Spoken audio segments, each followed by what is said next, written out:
Howdy folks, I'm Joe Duffy, CEO of OffshoreInsiders.com, and on this video we are going to take a look at some news and notes from Week 1, college football. Now as you know here at OffshoreInsiders.com, when it comes to non-handicapping positions, I'm big time in the nepotism, and I do want to announce that my stagehands, Jordan and Abby Duffy, my two youngest kids, are being promoted to executive stagehands. What a great job they did on the background. All right, let's get straight to it. The news and notes for Week 1 of college football. And I want to tell you one other thing. We are still in the process of compiling news and notes. We haven't made our official picks. We know we're going to be having quite a few winners for this weekend. We've got a few that are penciled in.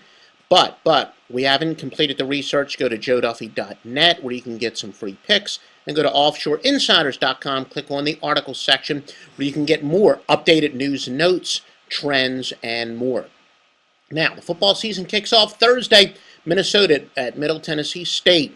One of the most appropriately named players in the entire country, Dwight Dasher, who is the Middle Tennessee State quarterback, suspended. He will not be in this game. There was a lot of sharp money on Middle Tennessee State early before this was announced, and a lot of Sharpies wound up buying back. They wound up betting the other side. They paid the 10% juice to get out of this bet. As a result, Middle Tennessee State's going to be starting Logan Kilgore. He will be taking his first snap ever as a starter. How good is Dwight Dasher? He was the Sun Belt's preseason Offensive Player of the Year. It's Pittsburgh against Utah. Panthers have a first-time starter at quarterback, two new starting cornerbacks, and a new middle linebacker. Quarterback Tino Sinceri is a redshirt sophomore. He's got a combined total of 17 passes. 17 passes under his belt. Of course, none were as a starter. Pittsburgh is also dealing with a much higher altitude this week. Utes are 13-0 straight up when they've had more than a week to prepare. USC is at Hawaii. Southern Cal's offensive line hasn't exactly been a cohesive unit. They went 25 consecutive practices without having everybody who is projected as a starter on the offensive line there. However, just in time for this game, they are playing together, and they will likely have their entire starting unit out there, at least as far as the offensive line is concerned. But they have not been able to practice all that much so far. Now, Arizona against Toledo. One of our more respected sources out there told us that Arizona's defense came into the spring practice.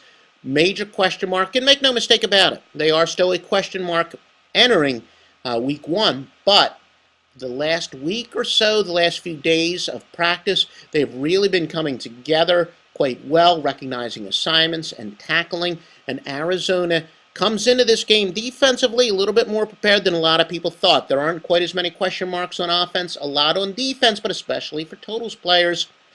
Arizona's defense might be a pleasant surprise this year. Saturday's games, you got Syracuse and Akron. It's certainly a game of uncertainty. Akron has a completely new coaching staff, while the Orange, they're going to have a lot of young players playing key roles. Running back Avron Collier is academically ineligible for the Cuse. A lot was really expected of him. He's a sophomore. He averaged 6.8 yards per carry last year and found the land of milk and honey 2 times, and we've got a lot more news and notes coming, but remember, the best handicappers in the business are at offshoreinsiders.com. This year, we've added scoresoddspicks.com. Professional gamblers at scoresoddspicks.com. They're going to be giving their plays exclusively. They're professional bettors, but they will be giving their plays exclusively at offshoreinsiders.com, and those of you who have been with us through the preseason, they've been incredible. Literally one of the all-time greatest preseasons ever. Regular season's going to be even better. Utah State, I should say, in Oklahoma, one of the top defensive tackles in the country, the Sooners' Adrian Taylor, is a game-time decision in that one. Now, the truth is Oklahoma's obviously not going to need him to win, but spread-wise, can Utah State eat up the ground? A lot of Sharpies will be keeping a very close eye to Adrian Taylor. Big guy, defensive tackle, one of the best in the country. Miami of Ohio against Florida. Gators are going to be without 2 offensive tackles, Xavier Nixon and Matt Matcham. The shuffling is being done. Remember, John Brantley is making his first start ever at quarterback. He is replacing a fellow by the name of Tim Tebow, arguably the greatest quarterback ever.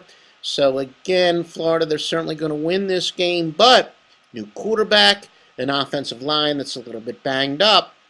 one of those things we're going to keep in mind. San Jose State and Alabama Heisman Trophy winner Mark Ingram is out. But for this specific game, it may not be a major crisis. His replacement, Trent Richardson, is without question a big-time player, but the Crimson Tide could be in a major look-ahead situation. Next Saturday, they're going to be hosting Penn State. SMU and Texas Tech, this is the first game as head coach in the Tommy Tuberville era at Texas Tech. Now, the big question mark is really every bit as much for totals players. Remember, we said time and time again that points scored, whether it's points given up on defense, points scored on offense, really has much more to do with pace than the offensive or defensive competence. So what kind of style is Tommy Tuberville going to play? Remember, he comes from the smash mouth SEC, although he did try to open some things up when he was at Auburn. Don't look for him to bring that much of an SEC style. He is expected to continue the Texas Tech air raid. Why? He did hire Neil Brown as offense coordinator. Neil Brown comes from Troy, where Troy averaged 487.5 yards per game last year, which was third in the nation. So, I know a lot of you might see high totals with Texas Tech. You're going to say, Tommy Tuberville's the coach. That's a steal. Not so fast, not so fast. All indications look like the Tuberville is going to be more in the Texas Tech tradition than he is going to be bringing an SEC style. All right, again, this isn't the last of our free information.